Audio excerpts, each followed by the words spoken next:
themselves prepped and ready for any early crashes, and it looks like Crit already having a little bit of fun there. PPP! As he is up against PP in that mid lane. Some tips between Pyke and Skitter, our two highlighted players, carry versus carry, and a good indication of what we were talking about as well. Pyke, this very hard carry who likes to farm up, hit this critical mass point, and Skitter, this flexibility in the draft.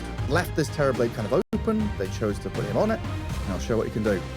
Yeah, I mean, both teams having a little bit of fun going into the game. That's good to see from teams that otherwise can be in a little bit dire straits here, not doing too well in the group stage, but keeping the morale high, having some fun. Usually actually how you end up playing the best as well. If you are going in with an easy mood and you know, feeling relaxed, that's when you perform your best. Yeah, spirits lifted. Malrine on the low ground. Give me a high five. Come on. There we go. And PP is like, does he know? Like, Malrine, it's one of those funny things, right? Like, if Malrine responds to that high five, PP knows there's a ward. I think it's pretty obvious that he saw the tiny. He tried to dance it off, literally, by spinning in circles there, but the moment he didn't go after the high ground there, I think that he gave away that he had high ground vision. Okay. Because he was heading high ground, and then he turned right as the tiny stepped up. It was like, that was very sus. Very suspicious. 3 bounty runes there for the Falcons boys. Pyke getting the only one for Edge. What advantage for Falcons heading into this laning stage. And what have we got? Is this a tri-lane starting off down bottom? Sandking already has shit lane stage. What are you doing to him? Well, that's exactly what they're saying. He has weak lane stage. And look at this move. They're kind of bully them back. And now with the Ricky hopping in, Meta gets committed. Michael does push back the TD, but it's not going to be enough. Crit has first blood. And then straight up to top lane. So Sandking, we've seen him go level 2 jungle because he can't bloody do anything in lane. Losing his support this early on means he's going to struggle to hit level 2. Yeah, really, really rough. And meanwhile, Amar is completely fine being left to begin with. Ricky is going to come up here and do a pull through, so he's going to pull the creeps behind the tower. Some good damage onto Amar from this long range harassment. Yeah, not too much to bother him. He's got tangos, he's got the stats items, branches, full magic wand. So perfectly fine. That first blood was so important for the Ricky as well. Ricky is one of those heroes who thrives on getting kills. Definitely big for him to just participate in that on bottom. And it kind of sets the tone for the bottom lane from the start. I was unlucky for Yodomi there. So he wanted to go between the towers and contest some of these creeps that the Pango's farming, but both a melee creep and the Ricky step up to bully him away from that spot. It started to look like he was angling to go around the shop and instead has to come back to lane with the PA. Oh, let's see how Amar connects. Wow, very nice. So this creep wave already killed some creeps, right? 3 radiant creeps already died to it. And now he pulled only 2 creeps again. So first one was 3 creeps, this time is 2 creeps. He's keeping this alive as long as possible, denying as many creeps as possible. And finally, gonna try and farm it up as well. Wants to get himself some gold, but lane is gonna push. There's not much you can do as Dire. Their small camp is blocked, and the creep wave is going in. Yeah, it's just perfect. Very range creep, aggroed, nicely done. Very nice lane manipulation there by Falcons. And super important they do it, right? With this Pango Ricky lane, double melee into basically double ranged with the daggers and the chilling touches from this edge safe lane. They can't play a fair game. If they play honest and straight, then they're just going to lose that lane for sure. So you need to do a little bit of rogue tactics like this. That's how you work your way back in a bad situation. Yeah, it's like someone, you're boxing or whatever, someone outreaches you. You can't ever land punches. You've got to get close, right? You've got to tighten up, make sure you're not playing into their advantages. Yeah, or Gladiator. You go up against someone who's a really good fighter, just stab him before the match, you know? You got to do what you got to do, man. Was that what they've done, Falcons? Not quite that bad. I guess the game started at least before they went for their low blow. Still a pretty solid start from Edge. Across the board. Farm on a tiny PA. Lane, yes. So yeah, the Timber Saw against Tiny should be a Timber favored matchup. More and more so when level 6 comes in. So far, Tiny has used his high last damage to get quite a few of the CS, but it is still 7 denies for the Timber Saw already. Oh, super nice. Oh, Avalanche. Oh. but he knows he wants the D ward, and Tiny has very slow attack speed, so this is really awkward. It's like, but maybe the range creep can help him. It's trying. Come on, range creep. And denied. We're actually on it. Yeah, PP going for the rune to refill his bottle. AA's up at the top spot. Is going to deny the water rune. Might die for it. Looks like Timber returns the lane, and Crit's going to track back. He's going to be fine in AA, but yeah, the Ricky chasing him a little bit. I'm not sure that Crit actually wants to jump him. AA kind of hurts. The Ice Vortex, he knows this. Crit could have jumped him already if he just rushed in, but he thought twice about it, like, hold up, is that actually good? I guess I'll just keep the AA here, and then the Pango is 1v1, which is pretty good for Radiant. I was pretty certain that AA would just TP top. Well, what's the reason for AA kind of sticking? Like, it feels like Crit has bullied this AA to sticking around in the Ancients and now walk back to lane. Wants to have TP ready for mid. That's wants it. To be able to, yeah, wants to be able to make moves for when Timber dies or dives. You know, hopefully dies. So yeah, didn't want to. No frivolous TP usage. It's also gold when you're above 5. You know, TPing that's 100 gold. He does lose 100 gold, but he gets 100 refunded, of course, because he died. And that's why he didn't TP to the top lane. He knew he was going to die. He knew he was going to die. So now he's going to TP out. Yeah, but he died with his TP, so now he's going to have to walk back to lane. A bit of downtime for the AA. It's not just this Timbersaw getting an upper hand. This Terrorblade now 34 and 15. Falcons laning stage very potent. And Malrine hitting level 6 mid early. Has the Chakrams ready. And his Crystal Maiden Ricky rotation makes short work of the Tiny. Oof. A lot of damage. Very quick takedown. The Whirling Death is so painful when you're playing a high strength hero like Tiny. That's a death right before the 6-minute rune, so no chance for a Tiny to get this rune. And is there any chance for him to control it at all? Probably not, with the CM and Ricky both playing here. Can be an Ilu. Malrine happily going and invading now as well, scouting if there's any juicy stacks for him. Taking the Watcher. I think a lot of players underestimate just taking Watchers. It's so annoying to try and play an area and realize that, oh, there's a Watcher. You know, like we should have taken it. Enemy sees us. A pretty long movement in here as well to bottom, where Skitter is set up around a catapult wave. Metamorphosis up and tower damage coming. Ricky and Crystal Maiden both sat behind this Terrorblade. And Michael's level 2. And Vitaly on this tanking has hit level 5, which is good. But this Muerta is struggling. They're playing with a lot of heroes for the Wisdom. The Timbersaw is kind of in range, though, to get there. 10 seconds to get over. Timber chain in, but he knows there's a lot of heroes. It's a little risky. Ricky's going to move forward. Give them the vision. You're right, there is no epicenter, but they're going to burrow in with a Sandstorm on the Ricky first. They set up with that high ground vision, the obs and sentries. Give them all the information they needed. A bit disconnected from Falcons. Crit went in, but Malrine didn't really feel so sure about it. I think he should have. With level 5 only on tanking, that would have been a really strong fight. It would take a lot to burst a 1400 HP Timbersaw, and I think his team was in position to punish if they commit for him. Especially when you see level 3 AA, level 2 Muerta. That Wisdom Shrine is like vitally important for their games. Yeah. Even like playing Dota just doesn't happen if you're not level 6 as these two. Yeah, now they got the kill on Ricky as well, so a little bit of extra wisdom before, and then get the rune as well. The wisdom rune. Top tower, by the way, slowly being taken by Amar pretty quickly actually, as the Pyke got forced out of the lane. Can't stand 1v1 against the Pango. It just hurts too badly. Man, Pango hitting that level 6 a little faster than the PA as well. That Rolling Thunder could start off pick-off attempt on her, so she's backed up into the jungle, knowing that Falcons have been off the map for a little while.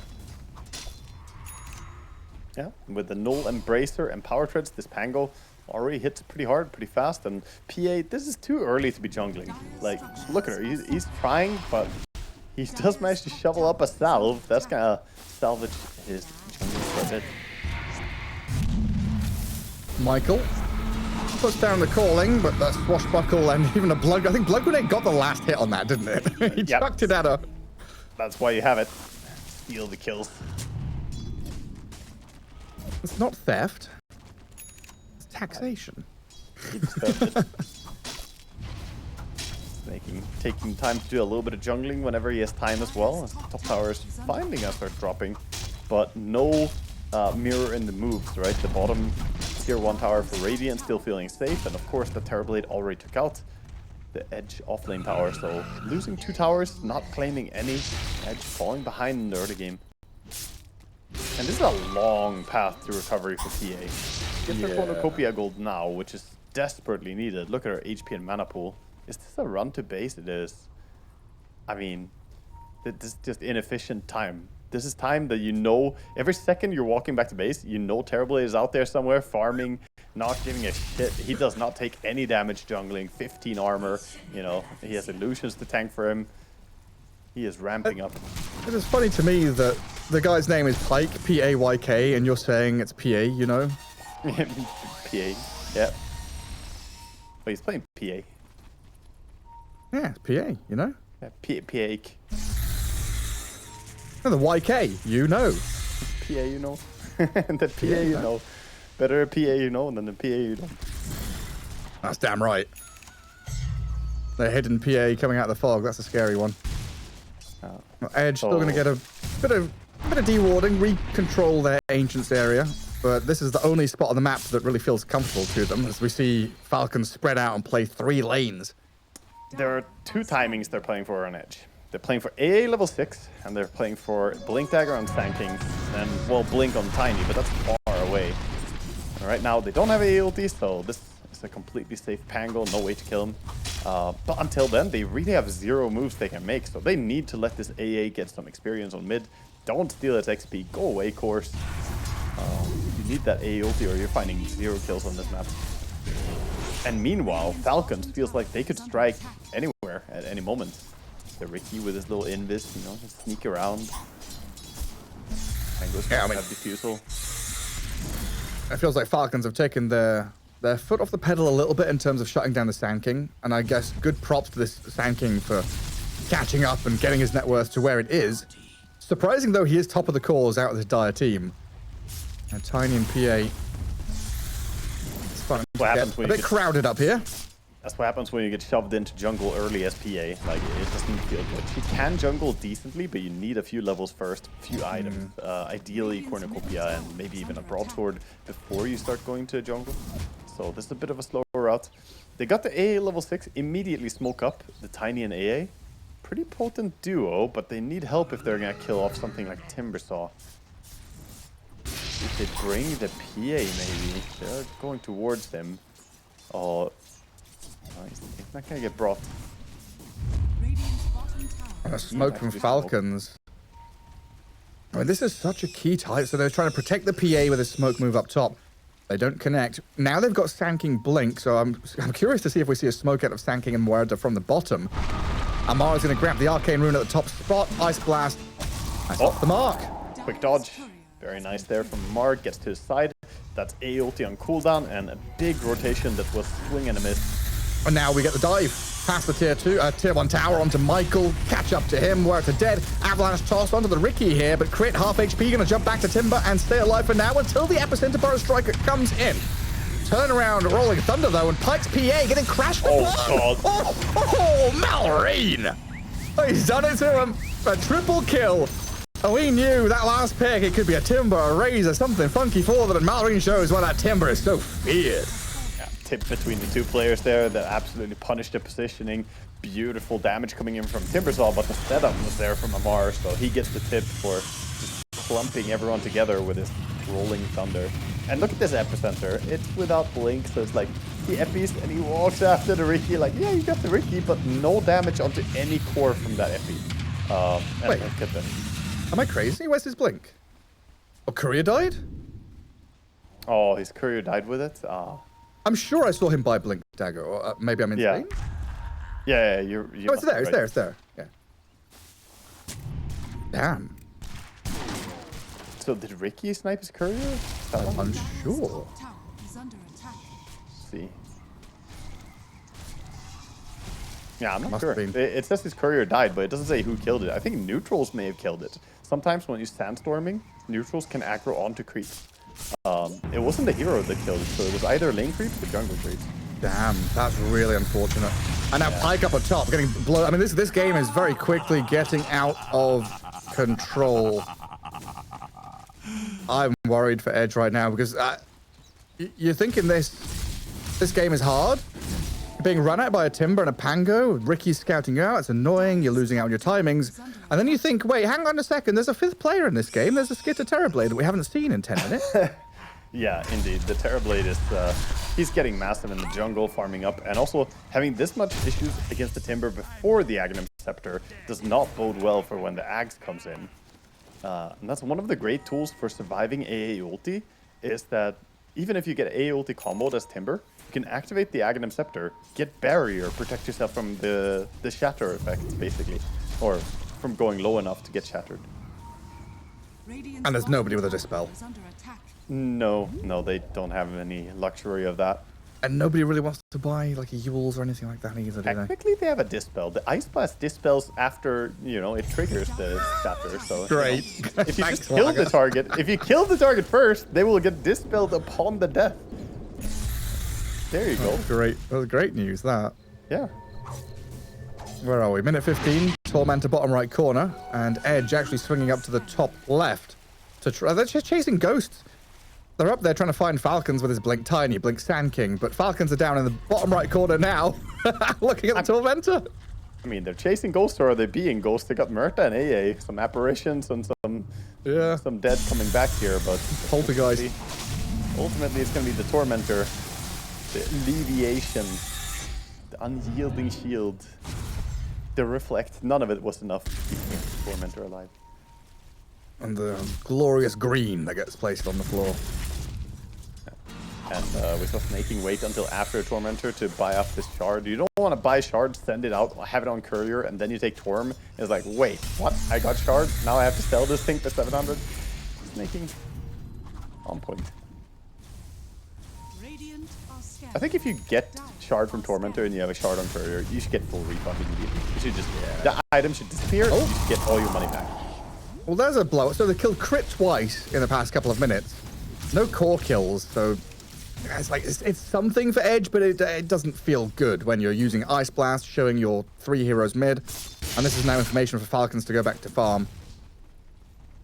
Yeah, I mean, it's something at least, and they're actually pressuring the mid tower a little bit, but I believe a single hero could probably defend this. The Pango looking to do so. There's a ward behind. Oh, he wasted his blink. He jumped on.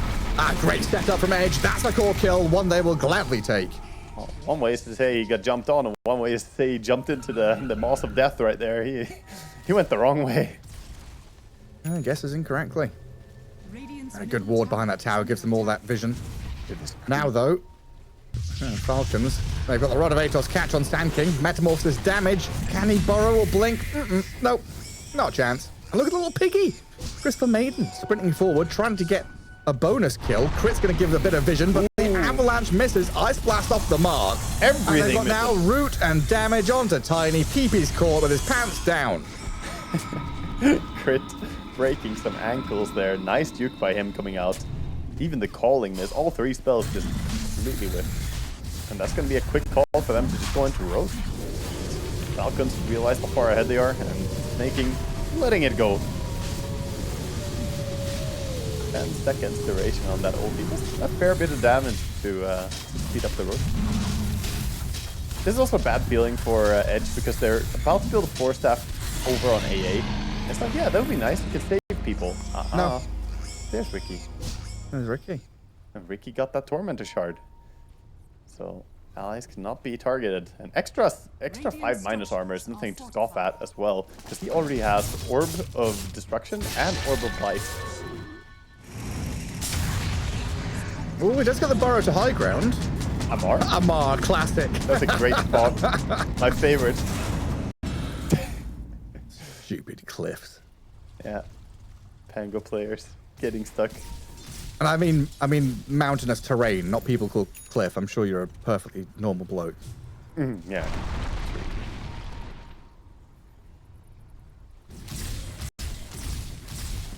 Where do we go as Edge? Like PA, she got her Battle Fury, so now she's farming and accelerating faster. I'm guessing, like, this has got to be a game where BKB is pivotal.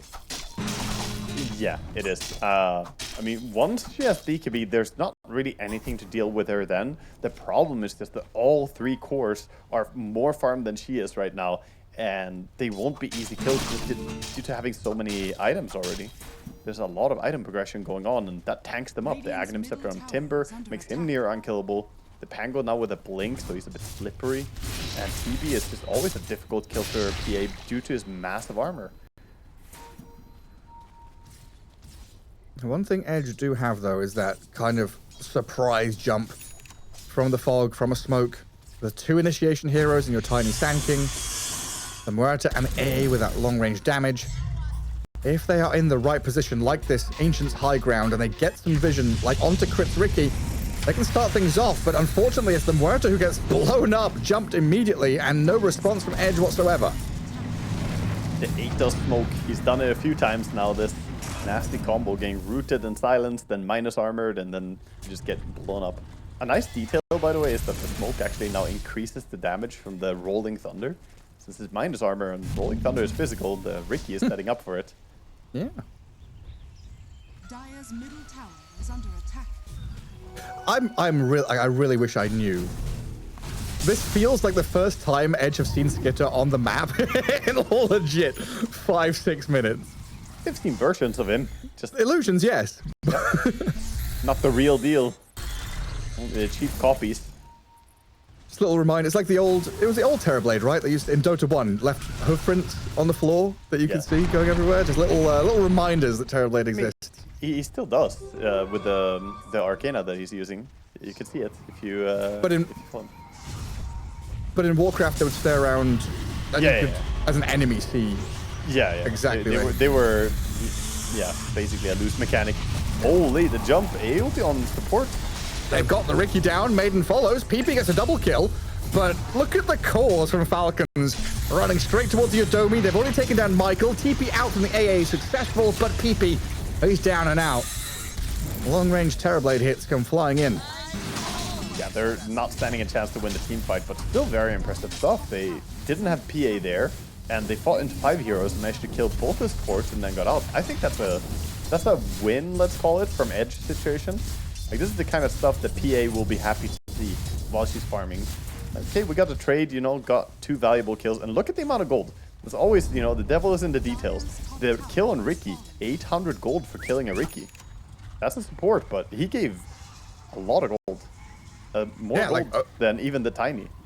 Yeah, overall in the trade, Edge came out in terms of gold, ahead in terms of gold. I think they're like a couple of 100 XP behind in the trade, but I think you're right.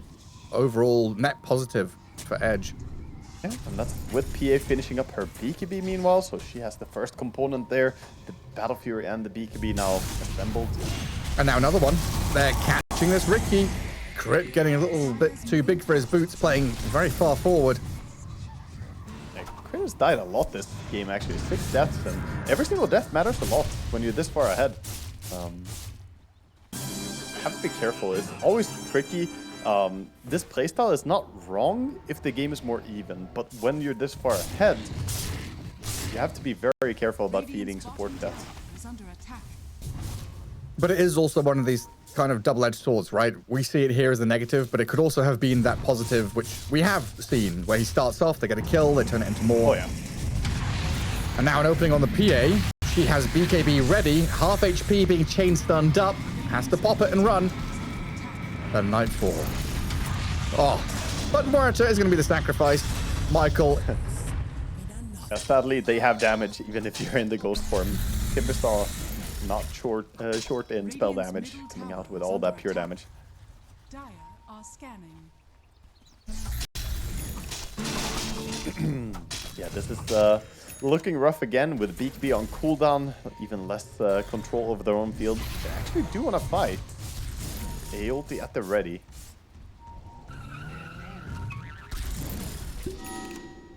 Falcons, good at reading this though. Immediately back out as they are not playing with a lot of heroes bottom.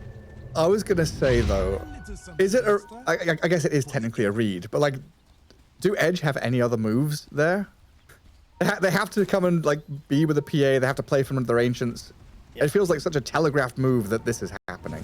Nobody's showing on lanes, right? And they don't Yeah. have the luxury of having just TB illusions pushing lanes, so it's much more difficult for them to make these moves. But they might still get Amar here as he's stuck around farming jungle.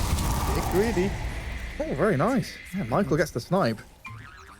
That's 1k gold. So definitely worth the move again. They're keeping the net worth disadvantage roughly steady now, at least. You know, they are very far behind, but the graph has slowed down a little bit at least.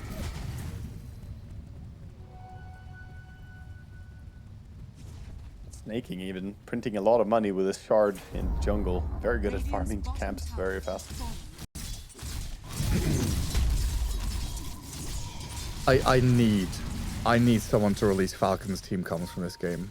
I just want to hear what Skitter is saying. La la la la la.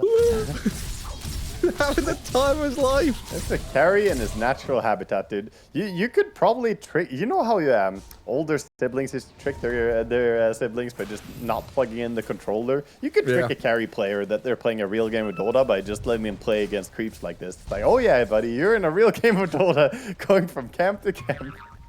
Just put them in World of Warcraft and get them on that intro quest, farming the boars, and just never tell them that it actually ends after you've got 10 skins. You can just do it indefinitely. Just get 10 more boars, 10 more boars. Yeah. Keep on doing it. 10 more ancients. I'll get there. He is aggressively considering his next item, though. Is going for the MKB next, so that's not really a neutral farming item. That's more designed to deal with this PA. So I think he has his timing lined up where he wants to join his team once he gets this item completed.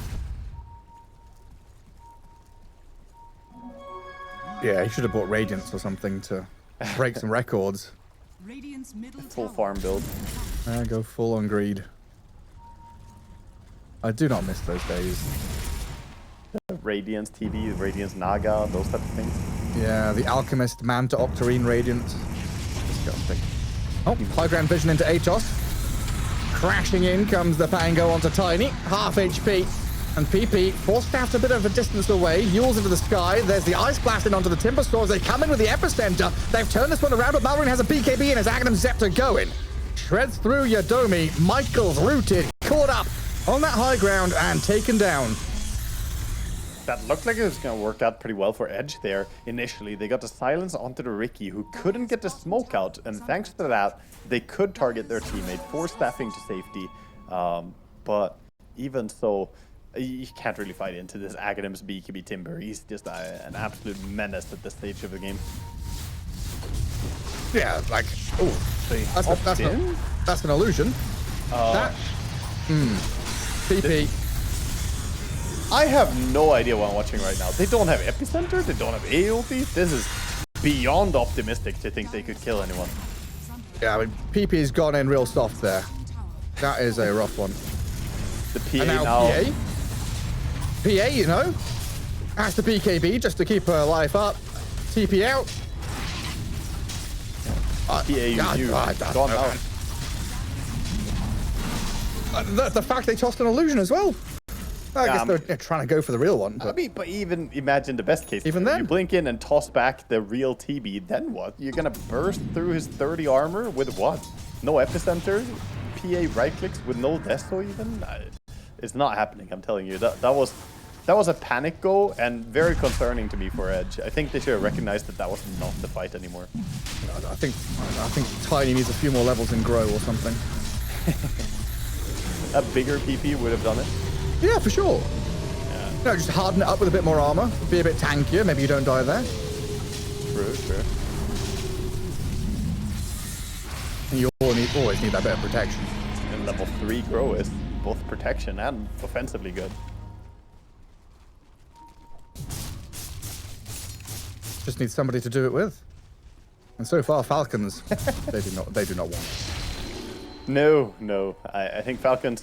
The hard no. It's a hard no, and now with the shield rune on Timbersaw, he's just coming prepared, man. He's got barriers. He's double layering it here, man. He's got the shield rune and the Aghanim Scepter.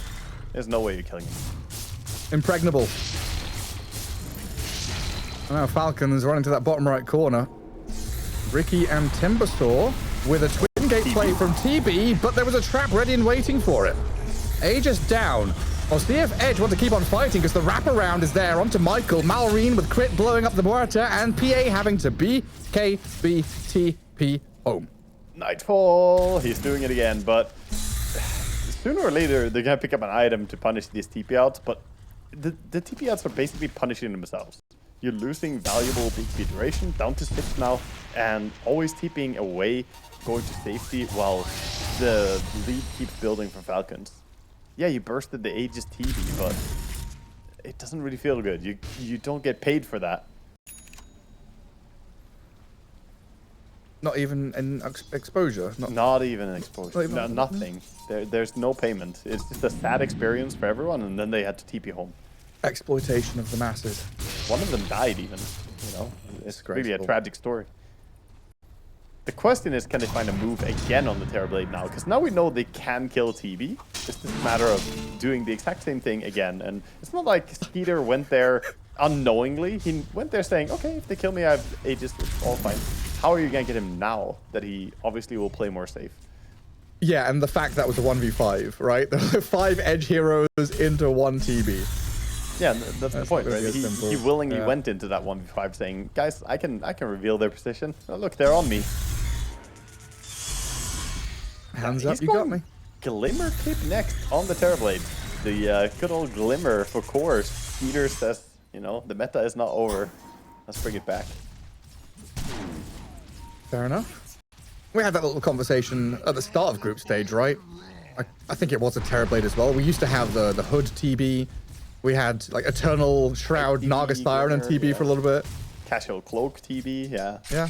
All versions. I mean, TB has always been like that because he has so high physical resistance that having some magic resistance always seems appealing. But yeah, now he has the Glimmer for himself delivered, so he's going to have that magic resistance against some of the burst coming out. Falcons setting up top. Ooh, he's got a mystical serrated chip too, so they see the Pango. Yeah, they scanned him and they see him. Good blow up onto Amar. Well done by Edge to find that opening. A bit of breathing room for them now. But you see how quickly Falcons react. They lose a hero, but they're still playing forward mid. The hasted Timber clears the wave. Bottom is shoved by a TB illusion. So even though Edge, they get an edge. You know, they get this slight advantage by killing off a core hero, but they can't do anything with it. They push one wave top, and now they're running back to defend. Yeah, it's just delaying the, you know, inevitable feeling that the high ground siege is gonna come in with next stage's timing. So it's a matter of how much can you get until then. Getting a Pango kill is big. It's the best they can get right now, but we're still looking at a 21,000 gold disadvantage, and the bleed is it's speeding up even more. You know? They're hemorrhaging right now. Yeah, like before that Pango kill, there's a couple of Ricky kills, right? They got the TB Aegis, but it's primarily been support kills out of Edge this game. And this nullifier on Ricky is pretty massive. There's 3 Force Staff, there is the Yule Scepter as well on the Tiny. There's plenty of stuff that he can, you know, threaten with this, and also works a bit defensively for him. 21 armor now against the PA jumping in. So I think a lot of people underestimate how good Nullifier is defensively.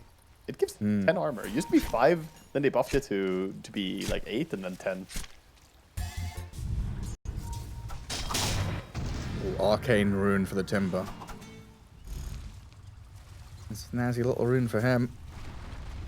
And yeah, again, all 3 lanes kind of trending towards Edge's base. Not really room to maneuver.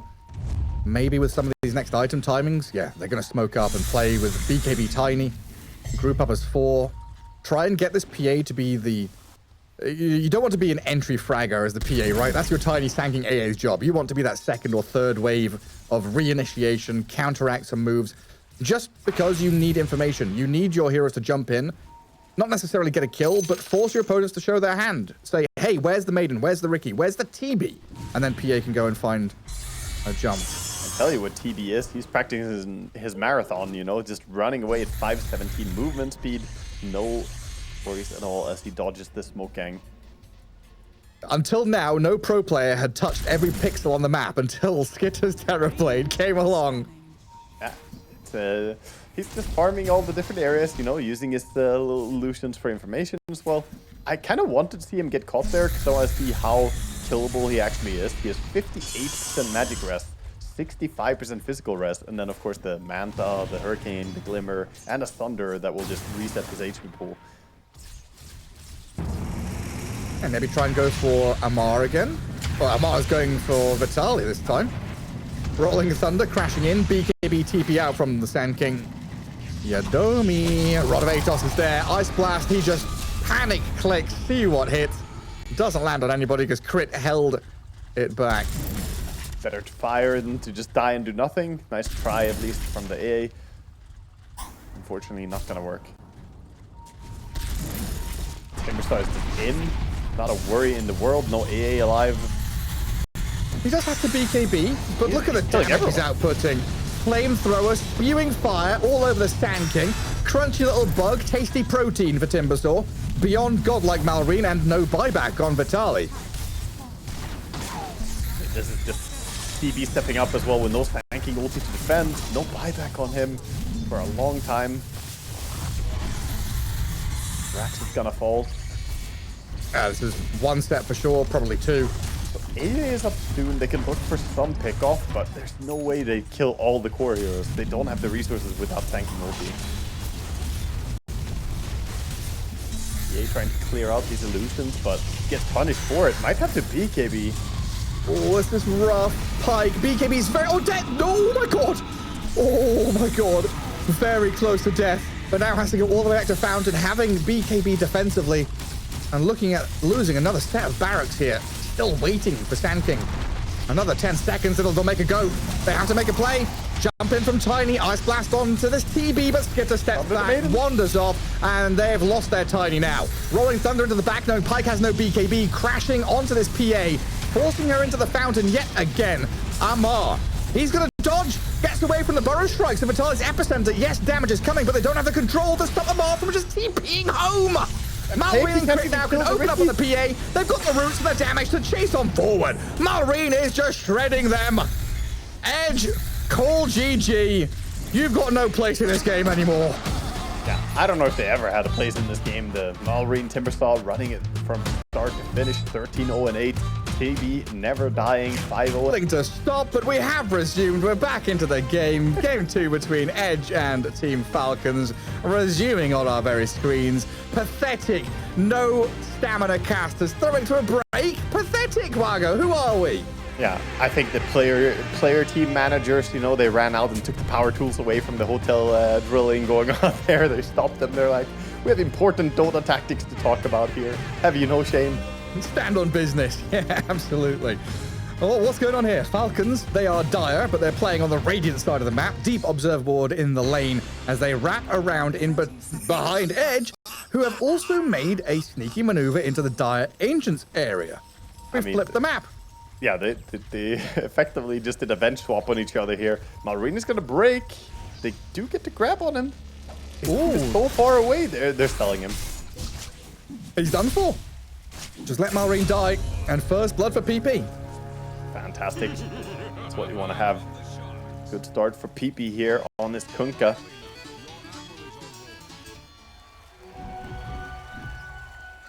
And in a lane matchup where you said Kunkka at least does all right, but does he win this lane against Beastmaster naturally? No, he usually loses. But with First Blood, it might be able to offset the lane. And also, Malrine did kill the boar? I thought you said that Kunkka beats Beastmaster because of the Tidebringer against the boar and stuff like that. Yeah, but there's a deeper step. You missed step 2 to the evolution. That was initially how the counter went, but then Beast started skipping skilling summons altogether and just putting points in Inner Beast and Wild Access and winning the lane anyway. Right. But he did skill up the boar, which I think is a mistake for this matchup. So we'll see how it's going to work out for Malrine. Maybe with good micro, it's still worth getting the boars. But once those Tidebringers get high level, I think the boars are going to be pretty wasteful here. All he can do is send them to jungle and stack. I mean, so far so good, hey? There's a big wave arriving for the Kunkka, but 4 last hits, 1 deny. Boars have gathered some creeps. Yeah. And holding them. As Malrine picks up some nice last hits and denies early on. I mean, Beastmaster is a very tricky hero to lane against, and the Tidebringer needs to get higher level before Kunkka starts feeling happy in this lane. But yeah, I would be at least happy just seeing that there's a point in summons. If I was Kunkka here, I'd be very relieved that I don't have to deal with the Inner Beast just rushing at you. And Pyke down bottom having to deal with the fourth lane of Dota. It's been dragged into the jungle, gathering up some last hits there. While Yodomi attempts to bully a Timbersaw, but that is a difficult task. Metamorphosis and Blood Grenade. Turnaround fight from Amar and Crit, though, onto Pyke. The damage onto Timbersaw looks good enough for the kill, but Pyke traded out. Good decision from Falcons to go for that play, nearly getting the shards and go onto Yodomi. He's going to be completely fine on Yodomi, and of course did get a souvenir for that kill, so you could maybe speculate that there's a bit of a win for them, getting the win in the 1-to-1 kill. Now he has the heal ready for his TB next time they fight. Maybe he has to use it for himself, as the Tusk is already on him. Yeah, straight towards Yodomi. Tame the beast there, but that's not enough to stop Amar from hounding you. Chases down the Ringmaster, gets the kill, while Pyke cannot get the trade onto the Tusk. Yeah, difficult for Pyke to run that down, doesn't have the meta anymore, and that makes the lane a whole lot safer for the Timbersaw as well, knowing that a lot of damage is missing. Yeah, and what Metamorphosis cooldown pretty freaking long as well. Yeah, 90 seconds still until he gets it, so plenty of time. And Amar, I guess he won the rock, paper, scissors against Malrine. He gets to play the Timbersaw this time. It's like, Malrine gets one game, Amar gets one game. He's sharing treats. Yeah, exactly. And Malrine will play the Beast, but, you know, playing Beast in this patch is also pretty damn fun because you get to be so strong. 18, 19 now last hits, doing really well in that department. But Kunkka, no slouch, keeping up. If he gets these 3, then he is even in net worth, or even in last hits. Michael with some shackles onto Skitter top. We already see Slardar holding his own, doing well in this lane. Staying pretty high HP on both of these Radiant heroes. While Skitter is fighting over every last hit he possibly can, dragging them around. I noticed Malrine is sending multiple boars into the jungle. I'm assuming he's just stacking camps for himself. Yeah, he's stacking. He's already made one double stack here. Gonna try and make another. And he also has Crit going over to the ancient area. It might see him throw some shards and get some extra stacks going. Snaking might have overstepped. Puts down the calling, but that crush into Blood Grenade is more than enough. Now Skitter, he's going to walk back away from the damage, but Michael and Vitali not really expending too much there. Still high HP totals, still plenty of damage, and they've got the shackles on the tower to kill off Skitter. The rage and the fairy fire. Ooh, hang on a second. Juking through the trees, dancing around, pirouetting around his opponents, but still going to die here with a couple more taps out of Slardar and Shadow Shaman. Surely the creeps will finish him off. Snaking can't save his buddy. Top lane going off to a very good start for Edge, so that's why they picked Slardar. Nice against the Lifestealer. Bottom lane though, But and bottom lane not going well at all. Yeah, that was another Metamorphosis expanded as well, and they still lost the fight. So difficult to deal with Timbersaw damage output early game. And again, stacks are just being compounded here. More and more stacks in the jungle. A lot for the Beast to go back and clear up.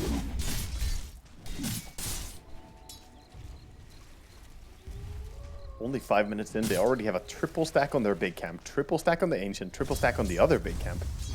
Fire very well ahead in the prep game. Yeah, I mean, that knock-on effect, right, of being able to get these kills, go back to stack. Tusk in a great spot to do everything, while Shadow Shaman is still trying to play forward top. Well, look at this, Snaking has come through the Twin Gate bottom. This Terrorblade is not having a game at all. Crits on a killing spree. Pyke has died twice with Metamorphosis up, now a third time as he returns to lane. Hell, does TB have a TP?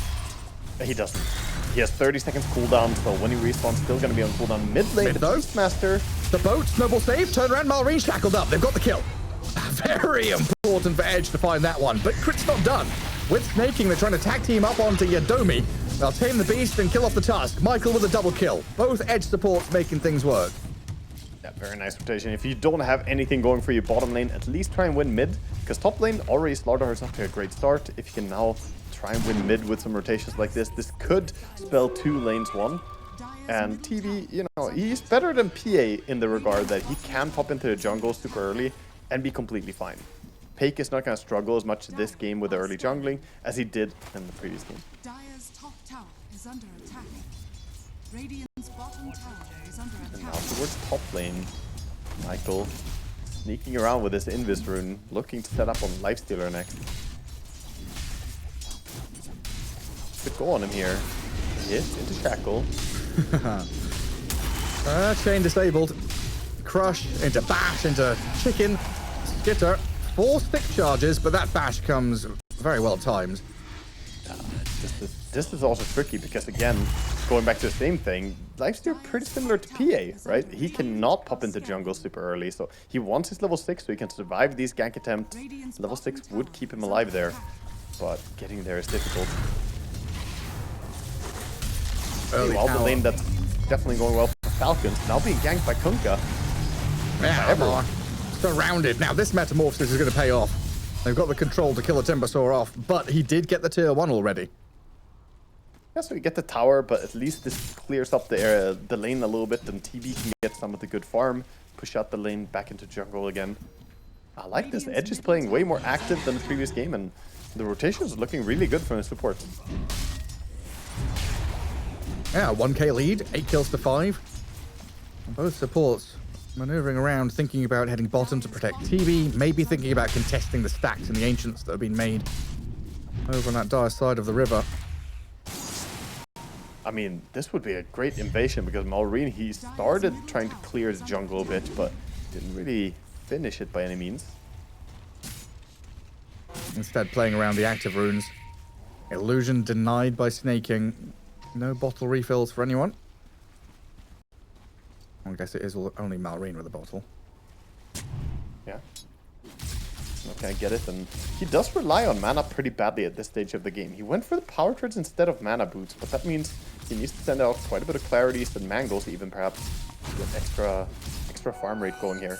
Timber will help him clear out the ancient stack. I say help, but really just gotta take some of the gold as well. Tame the Beast on Lifestealer top, trying to lead into the bash and the crush. Shadow Shaman. He's either coming from the side to help out, the calling not enough to save Skitter's life. And yet again, Edge bringing the numbers, finding a snipe, looking to convert this into an objective now with Shadow Shaman hitting level 6. He's got Serpent Wards. Yeah, drop the snakes on the tower immediately. Just go for it. Don't even need a creep wave. Tier 1 tower, easy to take down with the Rasta Wards. And fast-paced Dota coming out from Edge, abusing the fact that, okay, Falcons, you want to stack jungle, you want to clear your jungle camps and play back like this. They're just going to gank instead. That's 0-3-0 for Skeeter right now. Off to a horrible start. Sometimes that is the case with Falcons, though. I've seen my fair number of Falcons games where Amar is 6-0, Malrine is 2-0, and Skitter is 0-3-0, but he still recovers. I mean, I've actually seen spots where he's been on like a Dragon Knight, been 0-3-0, still bought Blink Dagger, and then played aggressively to recover, not necessarily just sitting back and farming. Yeah, that's a very Skeeter move. He likes to do that. Generally an active player. In this game, though, he's probably just gonna have to keep his head down and keep farming. Doubt that he can find an easy way to gank his way back into the game. However, Edge, another move mid. Yeah, again, 3 heroes sent towards MR. And they've got plenty to dumpster the Timbersaw while they move on to snaking now. Amplified damage with physical damage over the top. Secures them an immediate kill on the Muerta. And they invade, check the Ancients, find that there are indeed some stacks and the Beastmaster is trying to farm them, so take this away. Lovely. Free money. And they're also closing in on the Tusk down bottom. It looks like TB forcing Crit out of the lane. Tusk trying to escape from this wraparound gank. He does survive. But yeah, all these timings starting to hit. Trying to delay a little bit. Yeah, the Blink Dagger is coming out now for the Slardar, so he's going to be able to initiate stuff in a way better manner now. And Edge still keeping this pressure up bottom. PP is going to return to mid to clear that wave. Terrorblade and Slardar more than enough to shove the tower and kill the objective. Right, yeah, so I was wondering, before that all kicked off, I was going to ask, does Skitter go for like an armlet or something as a kind of intermediate item? And it looks like the answer is yes. Yeah, I think Armlet into Radiance is a very good idea generally, even if you don't have a bad early game. If you're off to a good start, Armlet just keeps you kind of safe here against the physical damage, gives you a lot of armor to play against the Slardar. Tower by tower, Serpent Wards after Serpent Wards. A drastically different game here in game 2. Every tier 1 tower gone already on the side of Team Falcons. So Edge off to a fantastic lead. Combo that boar. Changed on him. It's a strong boar. I guess it's level 1 Ether Shock, but still. Yeah, it's just... They're fairly tanky. Level 4 boars have 750 HP. So they become very, very tanky. And then you get the level 20 talents for 250 extra, and they have 1k HP a pop.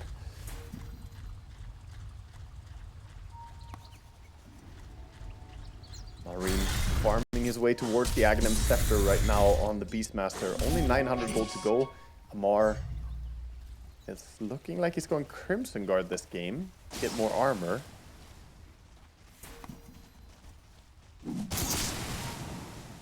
Nice sweeping move down bottom with this smoke out of Edge. We're looking to play into the TB lane again.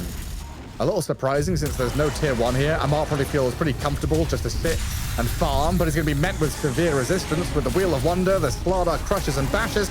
I'll focus into this Timber Saw, bringing him with an inch of his life. Mid-Timber Chain animation, he's going to get shackled, caught, and killed, while Tusk barely TPs home. Very nice escape there from Tusk at least, and they did get a return kill that I think they probably shouldn't have gone, just a little bit close on the Ringmaster. Didn't expect the turnaround to be there from the Tusk. But 13 minutes into the game, and the Edge have been very, very on point with aggressive moves. Their item progression going so far is Kunkka with a Blade Mail and 2k gold towards his Radiance, so looking really, really far ahead of the rest of the pack. 7.3k gold right now. Slardar going back for that Orchid build. TB with the skip on the Dragonlance going straight Manta. Non-stop movement from these guys. Like, minute 14 is coming up. I wasn't even thinking about it, but Edge are already 30 seconds ago preparing to go through the Twin Gate, move towards the Wisdom Shrine, and make a jump onto this Tusk who has to snowball defensively. And rolls onto the Slardar. There's plenty of heroes waiting for him. A 3k lead for Edge. Yeah, it's very impressive how they're playing the game right now, and Falcons realize they have no way to contest the Wisdom. They're gonna have to just give up their area, but the Terrorblade could just pop meta and push into the tower as well. The Glyph is actually unavailable. Surprised he didn't meta and start pushing. Right now. Respecting Falcons, I guess. Yeah, Snaking is going over for a Wisdom steal, so they're expecting the Falcons would make a move. You know, maybe they feel like, oh, we're getting everything so easy. What's the catch? But not using meta here and pressuring tower, I think, is a huge mistake. They had it ready. They're gonna go for Roche instead. The Rasta Ward's kind of outside the pit. Not all of them even able to attack. Oopsie. Also kind of reveals that you're going for Roche when you have a few snakes outside. But yeah, there's no contest. None whatsoever. And maybe a similar spot here. Team Falcons now knowing that Roshan was being taken, maybe regret not pushing that top tier 1. Yeah, but they're getting time to farm for themselves. Amar changed his mind again, by the way, on the Timber side. I said he was going for a Crimson Guard. He had that quick buy up, but now back towards the Aghanim Scepter. Purchased the point booster already, so he shouldn't scam us this time. Halfway towards Mag. Randomly changes to Skadi. I like that Amar has Refresher in his quick buy. You know, you never know when you quickly need a Refresher. Well, that's how he became famous. That was one of his big things, was Mars' first item Refresher. Radiant's top tower is under attack. Well, I guess it was Tidehunter as well. It was Mars and Tide who was buying wild items, like first item Refresher, going satanic on Tidehunter. He's always been creative player when it comes to itemizations, right? The Sanji Asha Doom, the right-clicky style Underlord. He's always been creative. Basher Underlord for a while, right? Yeah, and I guess it's one of those things, like, quite often I talk about how like, Amar is untainted by the past, you know? Like, I often find myself saying something and realizing 3 seconds later, wait, that was something from literally 10 years ago. Some interaction or some way a hero works, and I was like, wait, that's not how it is anymore. Dota's changed so much. And Amara's like, I know how the hero is now. I don't care about your past or your history. Okay. I'm right in the present, but in the present, he is being bashed and crushed up, shackled by Michael, and killed off by Edge. PP comes in with a few swipes of the sword, and the Ether Shock will take him down. Yeah, I like that they're only committing as much resources as they need to and immediately hunt for more as well. Edge understanding how strong they are. Slardar going on hunt for more kills. Didn't find anyone else this time, but you know, we saw it last time too, looking for that Tusk. Timing's over for Falcons. They have 2.6k gold on Beastmaster. Could buy up the Blink Dagger. I think he might be considering BKB over the Blink, as he has both in a quick buy. Marine definitely considering. Does he need to jump people, or does he want to be strong for the team fight? Structures are fortified. Dire's top tower is under attack. Some choices. I mean, for now, all you're doing is farming, and I don't think they want to look for pickoffs with the Roar. It's very difficult into the Ringmaster and the 5-man playstyle that Edge are kind of running right now anyway. So Not when your lifestealer is 6,500 net worth. But No. 500 behind the Shadow Shaman. Skitter needs some time. Yeah, a lot of time. Dire's top tower 10 minutes? Yeah, I think 10 minutes of solid farming while his team starts taking some team fights and working on objectives, something like that. And he needs his team to do well. They do have a few tools to work with. Blink on the Tusk now at least. The Myrta has her Solar Crest that she went for. No Aethos build. Well, I guess we can just look at Lifestealer as a saving hero right now. Just infest your teammates when they're going a bit too Heal. deep. You're a medic. Yeah, my favorite healer. Radiance complete on the Kunkka with his blade mail as well. He is forced to be reckoned with right now, but he has been overtaken in net worth. The Beastmaster Aghanim is showing why it's so insane, the farm rate you get from this item. Skitter, be careful down here. Slardar is looking for somebody. In top lane, the Ringmaster and Kunkka also prepped in position to go on anyone who shows up top. And they ping out that Malrine is nearby, but he's already shifted into the tree line. Falcon's the one actually making a move to protect their Beastmaster, it looks like, but snaking down in the river on the low ground. That first point of contact looks like a freebie for Edge. Kunkka, Ringmaster makes short work of her. Yeah, the blade mail, Radiance, Kunkka just running you down. You can use the Solar Crest all you want, but the tick damage from the Radiance is actually gonna finish him off. Up top, they did see Amar. Vitaly is chasing. Has the Orchid as well. He can't TP out of there. Yeah, he's dead too. Try to stick around for a little extra creep wave, but spotted and caught by the Slardar. Knockdown. Edge just coming back in good style here in game 2. We were almost counting them out, you know, calling them near dead, but showing good signs of life. Falcons, they need to do something to change the pace of this game. That's one of those things, right? You're backed up against the wall. That's the scariest team to face against. Nothing to lose. Yeah. But they're already losing. They're already down at the bottom of the group stage. If they lose, they're out. If they win, they've got a chance. They've got something to play for, and that's the drive that's pushing Edge forward to find these pickoffs. Another jump, this time onto the Beastmaster with Vitaly and Michael just playing off each other so beautifully. What, 17 kills? What's the participation? 12 out of Slardar, 15 out of Shadow Shaman. Yeah, Michael has played a phenomenal game. His rotations have been so good. Always setting up these kills and never getting punished. Like, 3 of them have not died a single time. Falcons, I don't know, they have the BKB on the Beastmaster. We're soon about to see the Aghanim Scepter being delivered for the Timbersaw. At some point, they have to say enough is enough. Like, they need to start fighting. Yeah, there's only so much wiggle room you can make by dancing around the outskirts of the map and making your opponent sweat for kills. You've got to go and make a move of your own. Maybe the timing is going to be Skeeter's Radiance, though. He is only at 2.9k gold. Never mind. Skeeter joins now. He TPs in. Infest. This is go time. Wisdom. That's what they want to play for. Their own Wisdom rune.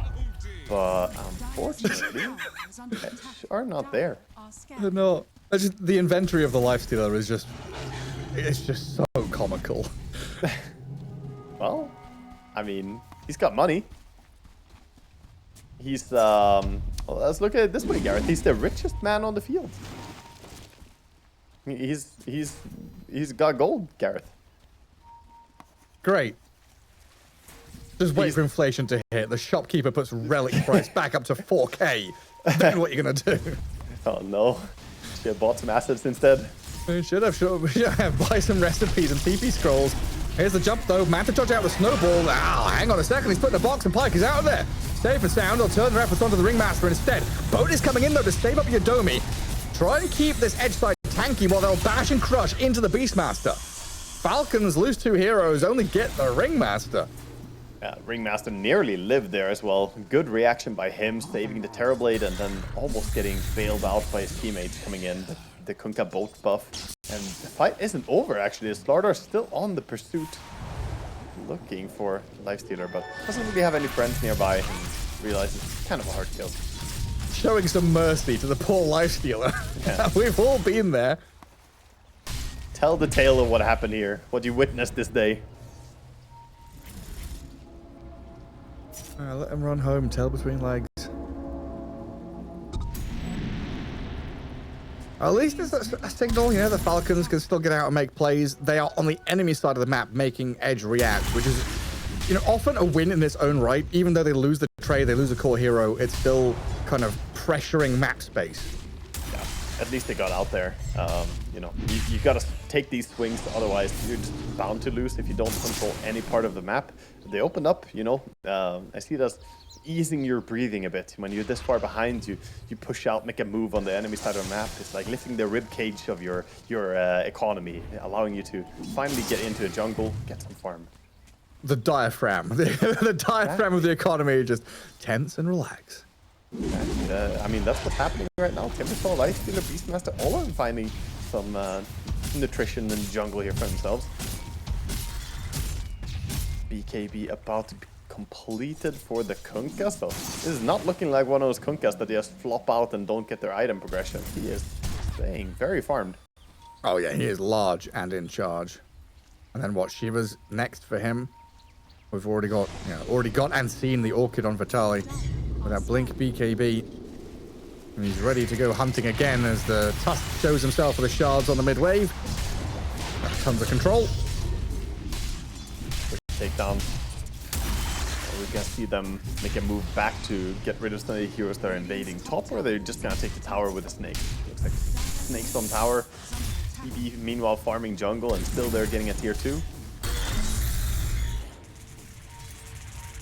Timbersaw just trying to farm out these extra areas of the map.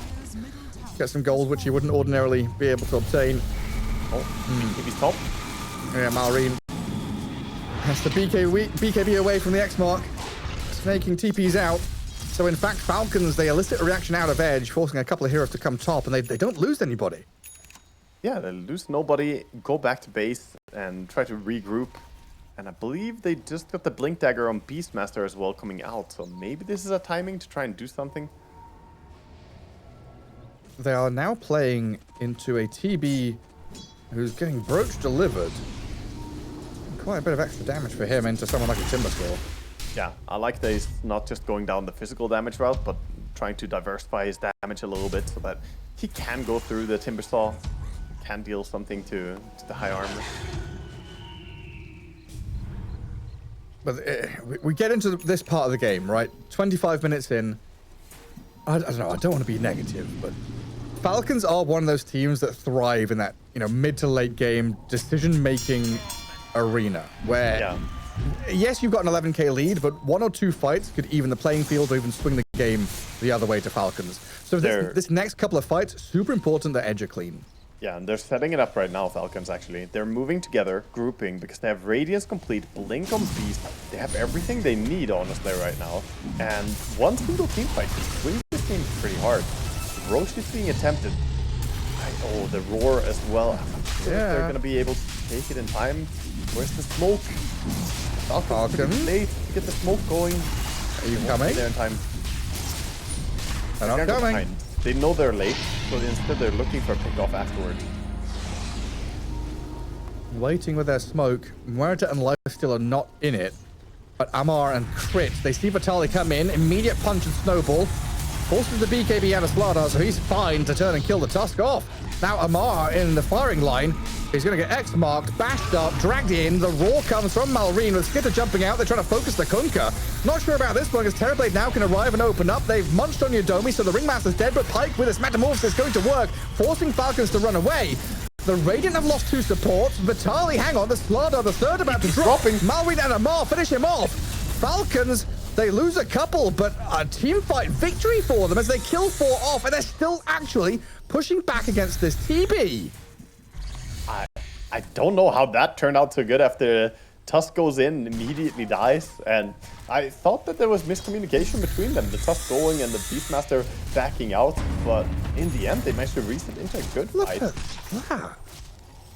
I don't know, I want to see that fight again. The roar onto the Kunkka here, I think was a big move, and look at Lifestealer zoning out the ring. They silenced him and didn't allow him to go in and try and save people. So the supports were taken down very quickly on the side of Edge. And after that, the Kunkka just got stuck with the Lifestealer on him. And Slardar underestimating the damage perhaps from the Timbersaw. There's so many things. I was looking at the TB. So TB walks in, gets hit by the calling, I think. So he's silenced and didn't metamorphosis. Literally went melee range into the Timbersaw. And I think that's some like, I don't know, poor decision making or just not noticing what's happening with the TB. Yeah, it's a detail that makes a big difference, right? TB is such a big part of their damage output, so you really want him to be laying in those Metamorphosis auto attacks. Like 3 seconds of damage is a hero dying. Yeah. Snaking could go down here, gets blinked. No way out. He was trying to be a bit cheeky, pushing that lane. Well, one thing is they haven't lost Aegis. So even though that 11, 12k lead has dropped by half, Edge still have this advantage with that TB having 2 lives, and Metamorphosis coming back up in 10 seconds means they should still be confident to play forward. But what a... Yeah, but Peter is healing, Gareth. He's healing. He's getting ahead of the Shadow Shaman, right? No longer behind the enemy support. He's closing in on the Kunkka and the Slardar. His Lifestealer, he was having the worst start I've seen a Lifestealer have maybe ever. Like, it was pretty bad. But he's working his way back.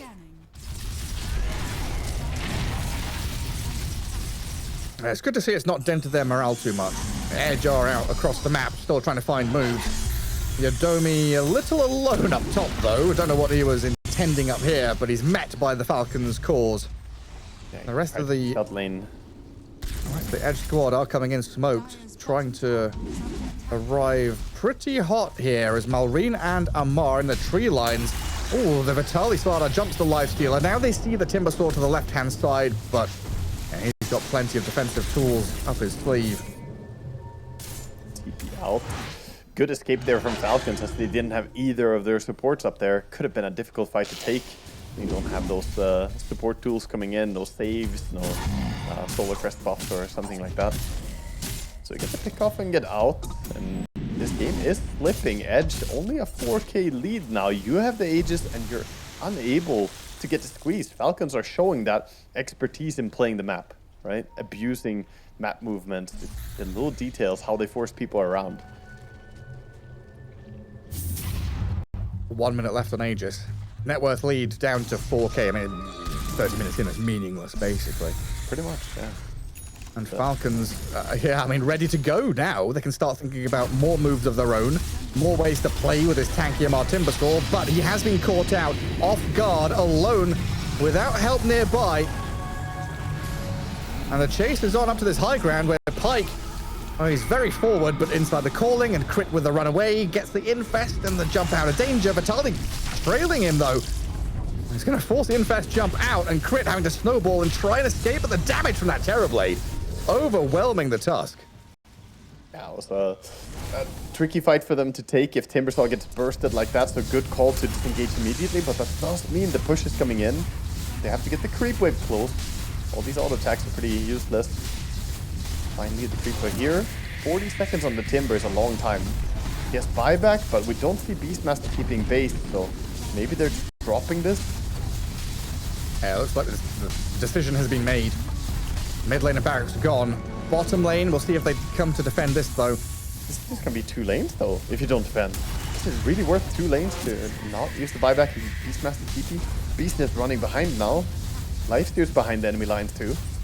Now they're starting to get into position. I mean, the Aegis is now gone, so Terrorblade is a viable target. Edge backing up to the high ground near that dire triangle, dewarding on their way through. Very disciplined extraction from the bottom lane. Falcons going to try and use this opportunity to smoke and play out of their base. Running after, hunting, but they have to deal with the creep waves as well. That's what Timbersaw is going to do. And Edge, this is an important moment to stay tight with your team. Don't split up too much. Again, Ringmaster a little bit off to the side, alone on his lonesome. Cannot save the Ringmaster or the Rasta now. I don't know if he could have anyway. No, they actually have Nullifier anyway on the Beast now. They do indeed. That's some fast damage. And they only lost 1 lane of barracks, right? Yeah, well, the tier 3 tower as well is pretty sad to lose on bottom. But the racks are standing at least. So still in definitely a competitive state on Falcons. Yes, you're 9k gold behind, your barracks down. But I have this feeling, man, that this game is gonna swing around. Next Roche, maybe. That might be the big one. Yeah, some armor items are desperately needed for the side of Falcons. They got the Nullifier on the Beastmaster. Lifesteal is queuing up an Assault Cuirass. I think if they get the Shivas as well, that would be really big for them. Beastmaster wants the refresher though, understandably. Double Roar. Sometimes needed when you play against Ringmaster TB as well. If you just have a single Roar, you kind of have to roar like, you know, a bad target first. Start with Ringmaster, refresh, roar the TB next. Radiant's bottom tower is under attack. It's tense, though. Is Edge? Edge setting up for this top lane push. I'm just waiting to see what Falcons do next, because they've picked up a gem on snaking. So they're looking to remove this vision, looking for this, again, this key pivotal fight in this mid to late game, which absolutely can turn the game on its head. 1 high ground ward, 1 spot where you're playing from a terrain advantage, 1 good little bit of information where you get that perfect jump. Could be the difference maker for both teams. Beastmaster and Slardar, very good heroes exploiting that information. Beast briefly spotted there by these illusions. Gonna run away. Positioning so important for both teams. Those can start spawning now. Next stage is gonna be massive. Deciding who gets control. That's also a 3rd Roche, so it's refresher time. Radiant's middle tower is under attack. And it's probably going to be nighttime, Roche. Still hanging around top with a smoke. Slaughter looking for a jump, but can't really get close enough.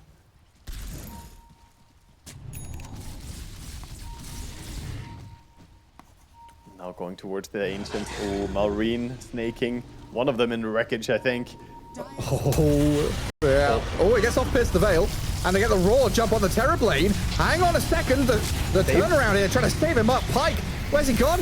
They're going to get the jump on Mallory now and turn it on his head. Pike survived it. Sunder's back to full HP and gets the damage on the Skitter as well. The Lifesteal runs away with a barely 100 HP. They've lost the Beastmaster and the Murder in the midst of it all. Well, Pike does get jumped on again by the Timber and the Tusk, but he's surviving. The tag team's going. The crush comes too late. Vitali wasn't there to save his mate. And now we've got Falcons, a double kill on Amar, buyback out of the Beastmaster, looking at Michael, Shadow Shaman, and the PP Conker, dodging the tidal wave to try and kill him, but he TP's home.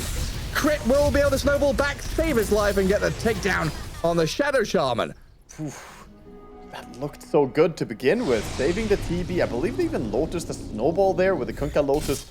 But in the end... So that was it. I was like, where the hell has he gone? Yeah. I was also confused that for a moment there was a lot of stuff going down the fight. But in the end, the dragged out fight, we see a sustainability of this Timbersaw. The continuous damage of the Beastmaster as well as he buys back, comes into the fight. And Edge, they kind of used their initial resources on the Kunkka, and then he felt like he didn't have enough to burst people. And now it's Falcons in Roshan.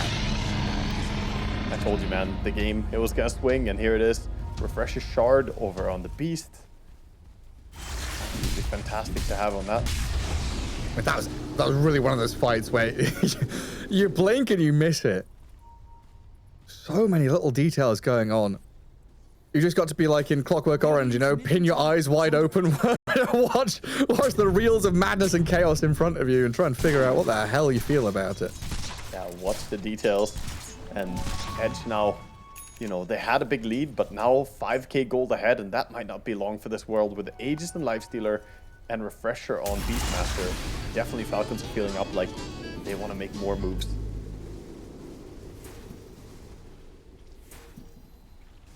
They do spot out the Beastmaster going through gates, so at least they know he's down bottom. And I guess if you're Falcons also thinking about that, it's like if they don't snowball, if they don't Lotus the snowball there, the TB just immediately dies. Probably, and that's fight over. So like the next fight, they're thinking, okay, if we get on the TB in the same way and they don't Lotus him like that, like don't snowball the TB if we feel like Lotus is coming. I think he just dies to this Beastmaster Timbersaw. There's a lot of little details that can make the difference. If TB gets the BKB out first before he gets roared, then that means they can't put Nullifier on him, and then he can be saved by Ringmaster Box because it doesn't pierce debuff immunity.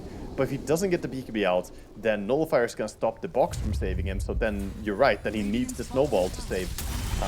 But that's not going to happen again because now they know about the Lotus, and you know, Chris is going to think about that at least twice. And it is still Edge on the front foot though, playing aggressively into the Dire base. Looking for another tier 3 up top with Serpent Wards and TB Illusions. How is this tier 3 looks like it might just be dead, honestly.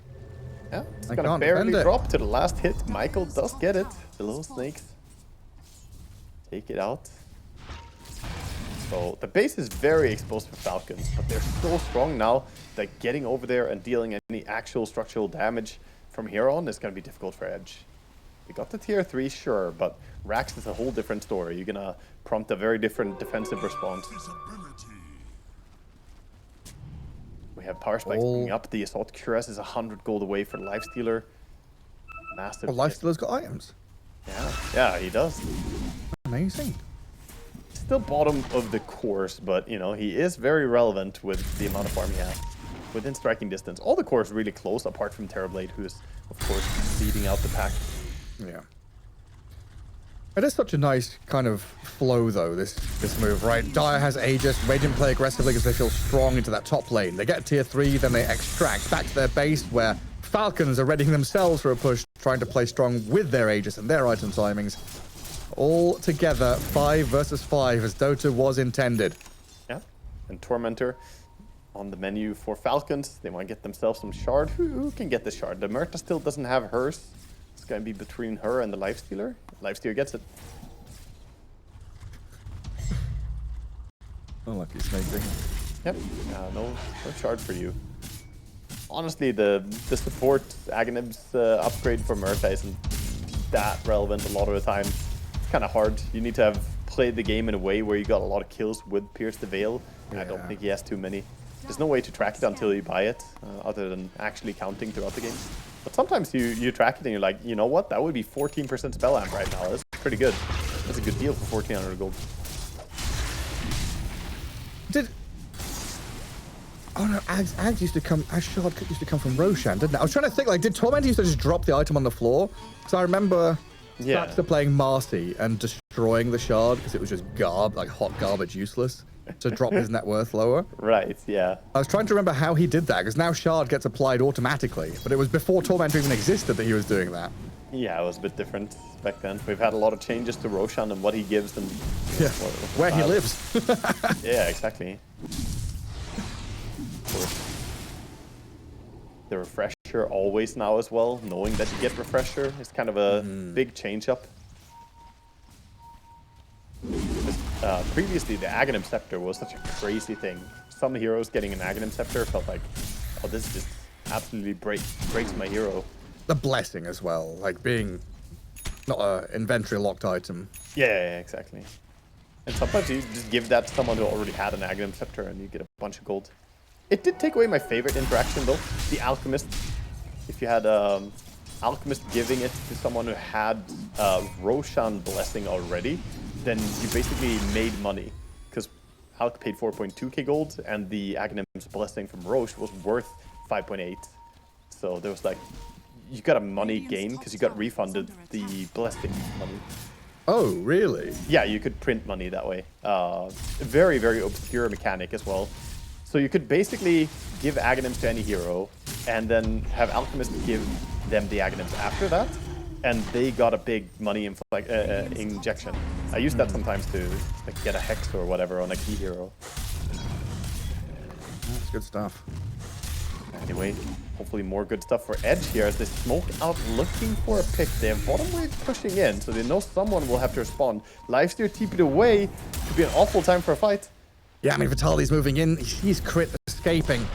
But Falcons, they have extricated themselves from what could have been a really sticky spot. Such a fast reaction by Crit there. He gets to safety. Even these calm moments, right? The tense moments of the game. He keeps his reflexes sharp. Safety. And he's queuing up the Wind Waker on this Tusk. Interesting item. Wants to get defensive against the I think it's Genius actually. There's no nullifier by her on Edge right now. And it will be great against the Rasta, the Slardar, you know, break the combo from the Kunkka. Yeah, because then it's multiple layers, right? If the, like, say, Skitter's lifesteal is the one to get gone on, you save him, they turn to combat someone else, and Skitter comes back down, he's got the Infest to save another person, Snowball saves another. It's good for a ton of reasons, right? He can Snowball and Wind Waker save, or he can Snowball save someone who's in a peculiar situation, and then save himself by Wind Wakering after the Snowball, so he doesn't feed automatically. So there's a lot to it. Not everyone would go for a Wind Waker as their second item here after Blink, and I want to give that credit. That I actually think it's a really smart choice. Oh yeah, he's been planning this for 20 minutes, hasn't he? He's had a lot of time to think, yeah.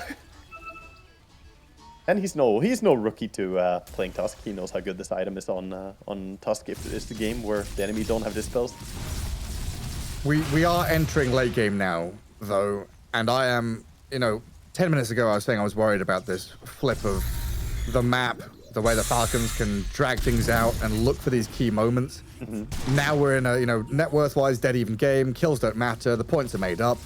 Falcons in a position now where they are very strong at jumping and killing, blowing people up, and very good at killing off objectives. If Edge are on their side of the map and playing defensively, I am very worried for them. I like it when Edge are across the river, pressing forward, being the aggressors, getting into the enemy base, looking for moves of their own. But if they're the ones reacting, it is so scary. Easier said than done from our point of view. Of course, we want to see them get out there. But when you're playing against the Beastmaster, when you're playing against this Timbersaw and Tusk, you know there's a lot of burst coming in. So you could potentially get blown up very rapidly. And yeah, I agree with you. But look at Malrine with the Infest Bomb going in. Finds the one kill. Does he refresh for the Slardar? I don't think he wants to pull the trigger on it. He's holding. Unless he knows he will grab him. Still 70 seconds. Again, knocking the wind out of the Edge's sails. 70 seconds where you can now... Well, you have already pushed in bottom. You can push in mid, push in top, get ready into the enemy triangle, start to pressure mid tier 2, which is still standing, funnily enough. And an Arcane Rune up at the top spot for Malrine. Nope. Nope. It's the TB Illusion coming up and just wiping at that. Never mind. A good little deny at least, but all of them are herded back into their own base. This is the opposite of what you want to be doing in Dota. You want to be out there on the field, be able to do things, but they feel so scared right now. Roche is making his journey down bottom. Actually, no, he was running back home and he forgot something. He left the oven on, and now he's running top. My keys! Yeah. Where are my keys? Wait, Roshan's pit doesn't have a door. Oh, What do you need he's keys throwing here. for? Ah, but they're speeding him up actually. So did you know this? If you tank the Roshan throw, you actually speed him up, and that makes it easier and faster to take the Roshan. Oh, never mind. Jump! Flood up! Dead. Gone. The boat throw now, but that doesn't save him. Now Michael's being hounded. His BKB wasted. Amar's on him. The little box will get him to safety while the X marks put onto the Timbersaw to drag him into the Wheel of Wonder, but they don't have follow through. Timber is all right until he's dragged into the base. That's a nice little play, but the snowball save is there. Turn it around on his head. Tusk in trouble. There's the Yule. Sends him skywards. Comes down with a thud and killed off. Tusk down. The buyback from Slaughter making this all work out as Falcons hold the ground. High ground going here. two roars. They see the TB, the roars from Malrine, the refresh up, and the damage comes in. Pyke is dead. The TB's gone. No metamorphosis. He does have buyback, but you don't want to use it. Just back-to-back roaring him, and of course he didn't have a chance to get the BKB out, so that was that interaction I mentioned. Ringmaster can't save him, can't box him because of the nullifier. Now it's just gonna be a forfeit roast. You don't want to buy back and try and contest that. Even if you did, you probably couldn't. Roar is off cooldown again because he has the 25 pound, minus 30 seconds.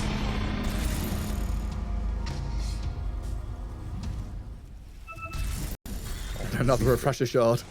Oh my god, it's starting a cheesecake factory here as well. They got cheese on both the supports.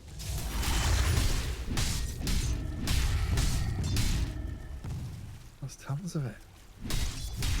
Like, that's one of the American chain restaurants I've never actually been to, Cheesecake Factory. Oh, it's got good spaghetti. It's tasty. The But menu they is serve huge. these American-sized meals, you know, Yeah. enormous.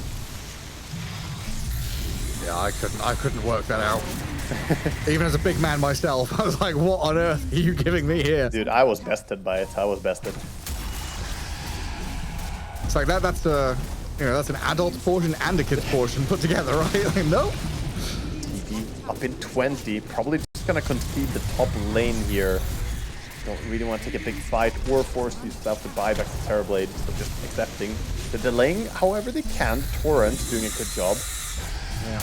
In the end, Torrent. Hector gets it. Tidal Wave, Blink Crush, anything they can. Even X marking here, but nice infest in the crit to dodge away from it. Oh, they see the TP home from the Beastmaster actually. Shows himself down here. So maybe they can make a swing at the mid-center of the map. You see them immediately make their way out, at least de-warding. Falcons regroup in their base. Crit, Tusk. In position to smoke break, but also in position to grab that active rune. And Edge will come out of their base slowly but surely, having to push multiple waves just to reach the river. And we still have Aegis for 3 minutes. You mentioned the double cheese on the dire supports. Multiple lives here, potentially. Okay, Ringmaster is tired of his TB dying, so he bought a Lincoln. So he has a Lincolns to throw onto his TB to protect him from the first roar, you know, or protect him from nullifier, whichever. If he gets any of those away, then that means he can save him. Problem is, the refresher shards that he got from the 4th Roshan is back in hand here on Beastmaster, so he has that double roar action. Oh, this is a big move by Edge. They're behind. Spawning TB illusions here pretty much gives away this move, I think. Yeah, cutting the wave while Falcons have a full wave isn't really going to stop them from going high ground. Roshan's banner, a couple of boars, and Skitter on the front lines munching away at this objective means tower dead. And Edge, you've got to come back and answer this. Falcons. Wow, Gotta posing come the home, question. buddy. And there's no way Shadow Shaman reaches the barracks to put Serpent Wards before Falcons do some serious structural damage here. Maybe. I mean, he's getting over there, and they backed out a little bit now on the side of Falcons, slowing down the push. Skitter inside one of his own illusions. Yeah. Get the first takedown here on the melee rack. Top lane is already being pinged out. Snaking actually says, you know what, I can go and set up the defense. They are going to be diligent about fixing the lanes before they just commit to pushing. Yeah, I mean, Shadow Shaman, one of Crit's favorite heroes, if I remember correctly. He was talking about it not that long ago, like a year ago, before he became meta again, saying how he wished Shadow Shaman was a hero again. So I'm sure Crit knows exactly what Michael is up to. You know, for sure. Playing in shadows, looking for split push. For sure.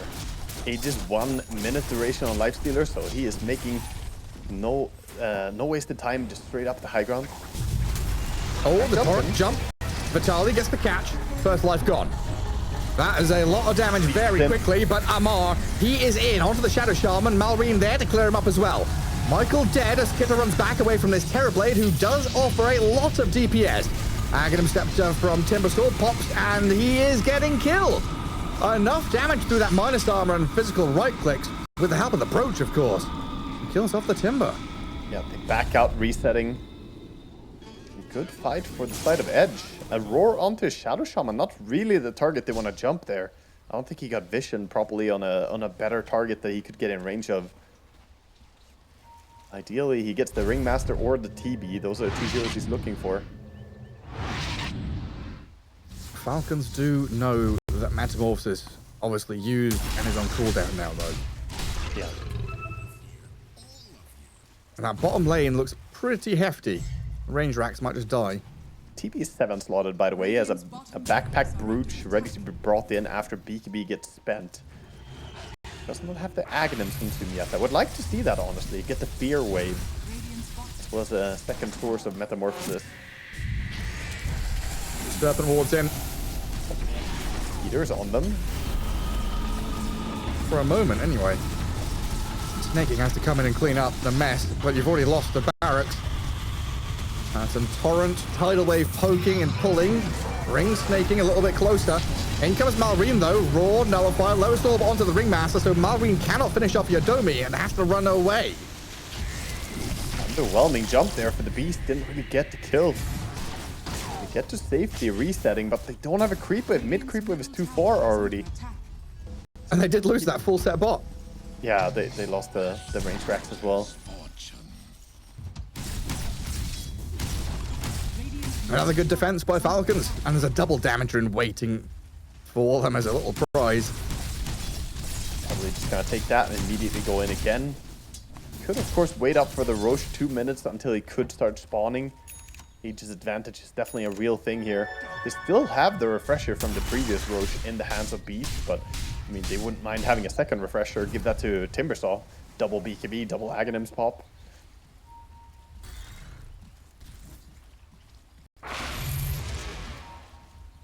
Lanes. Now it's Edge just having to fight against the creep waves coming in.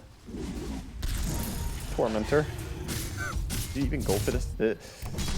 At late game, it's almost this bait to go Tormentor. Like, yeah, you get resources, but you also give away your positioning when you do it, right? Now, Radiant immediately gets signal, okay, they took Torm, so you know where they are on the map. I mean, it's still good. I'm not saying it's straight up bad, but it is something you have to consider at least, that you give away your positioning.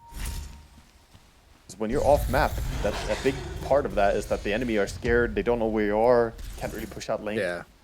You lose your expected value or whatever, right? Like early on, first Tormentor is like, yes, plus 10 EV, oh, massive. Later on, you know, you're not getting these shards, you're just giving away information. Yeah.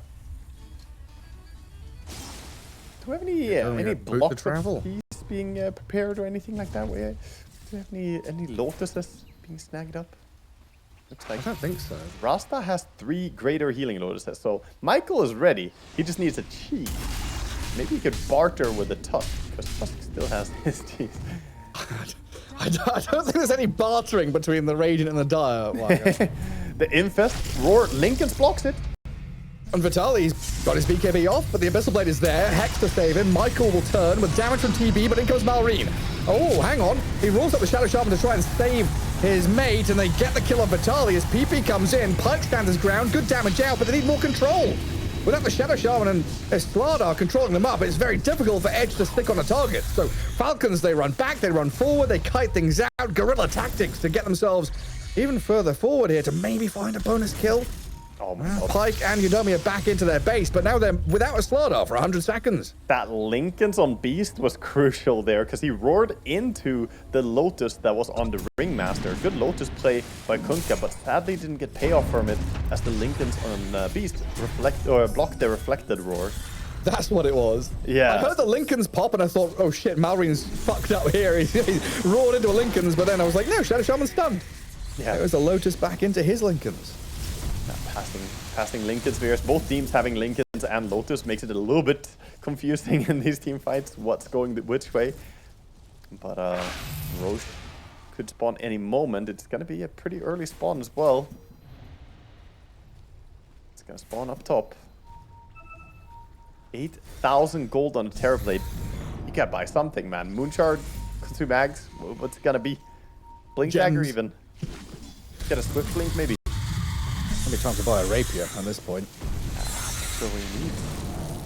Right now, he needs to get back into his base because Amar is straight over the top of him, scouting out the entirety of Edge's living heroes. And Michael is even going to BKB TP from within his base to his base.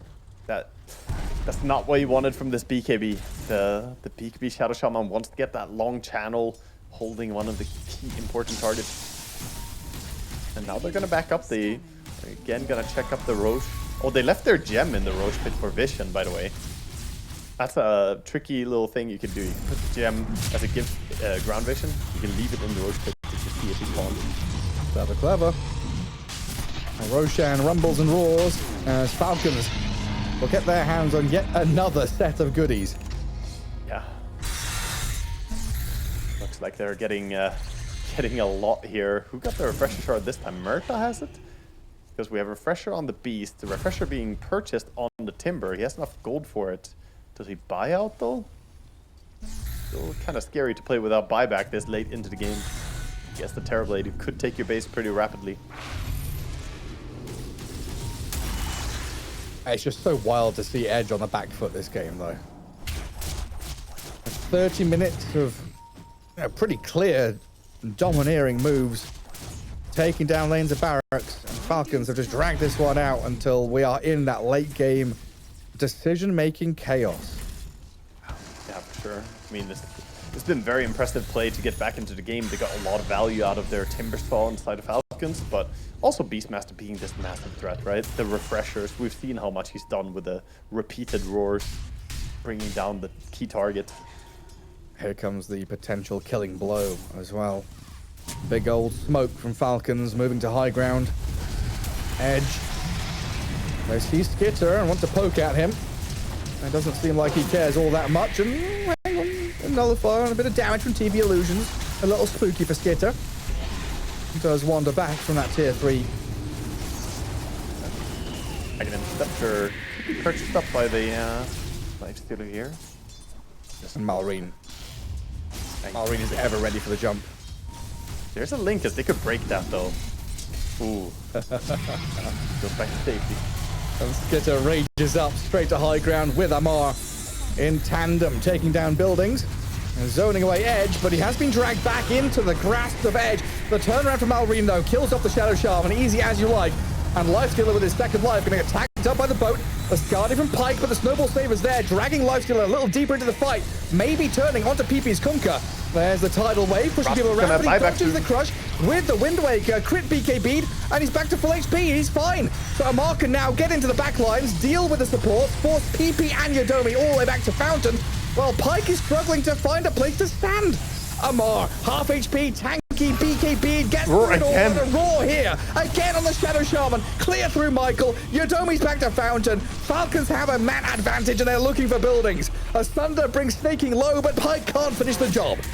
The Terrorblade feels awfully lonely here. Vitali has made a one-man move onto Malrine, but he needs backup with that fear from Pike, but they cannot stick on a target. Yeah, so many roars going out. I think he used 4 roars in that fight. 2 of them onto the poor Rasta. The guy just can't catch a break. That was some devastating damage. Didn't really get the mega creeps though. The melee racks being defended tooth and nail by Edge. They do not want to give that massive advantage of the creeps always being pushing in. But both teams clash. They spew out all their spells onto each other. A couple of heroes die, a couple of heroes buy back, and then reset. But it feels like Falcons are the ones that, yeah, well, I mean, just feel like it is a fact. They don't care. They don't have Metamorphosis to worry about. They don't have Serpent Walls to worry about. These long cooldowns which Edge need are no longer available. So Falcons are back up onto the high ground, doing damage to melee racks and forcing some kind of reaction out of Edge inside their own base. Amar trying to push this one as far as he can. Get her back onto the building and looking for mega creeps. There is a glyph. He can do this all day, man. He can do this all day. In, hit 3 times, back out. Can't kill him during the rage. And this is all for Malrine. All he needs to do is see a target that can go in, roar, and kill. Any of the supports that will show. Here's the jump. Skitter's finished off the buildings. Mega creeps are now coming. Malrine did go in, but he's got to quickly get himself out. runs back to safety, and 60 minutes are here, so the team is quickly calling, let's get the neutral items. You can see all of Falcons just rush in to get those mad stones. See if we get any crazy neutral item for them as well. As Slaughter is trying to get on a map to get one, gets shoved away.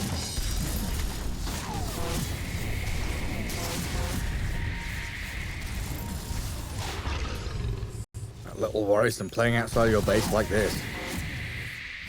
Shrine of Wisdom is being pinged here, but Terrorblade has a Timbersaw problem. Pike loses really about does. 30% of his HP, staying on his high ground, trying to dish any damage he can, but invulnerable Amar. He is very tanky, refreshes up, so he's got another round of Aghanims and BKB to play with. The snowball save attempt from Crit. Fear wave. Getting turned around by the Fear, the Torrent, and the Boat, able to kill the Tusk and the Timber. That was costly right there, trying to go in. No saves available. The E-Blade from Snaking could not be deployed because he got feared by the Fear Wave. Of course, meanwhile, Mollerini, he's not caring about this. He's just building neutral items. He found himself a magic lamp with cooldown reduction. Oh, yeah. So 15% CDR. What's the cooldown? 25.5 seconds cooldown on his Roar. And he wants it even lower. He's queuing up an Octarine Core. Multi-roar. I want to roar every single 10 seconds, you know? We should join a different team then, shouldn't they? Go over and play with Toronto Tokyo. Take a slot. Yes.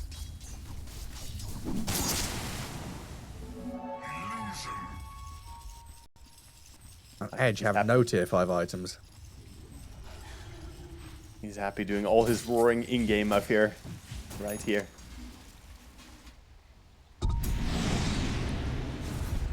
Oh, no roaring out game? Why not? Oh, look at the sneaky move. Going in with the smoke up on the enemy high ground. They have creeps near enough. They're looking to even score a bit. This is so risky. They don't have Kunkka here.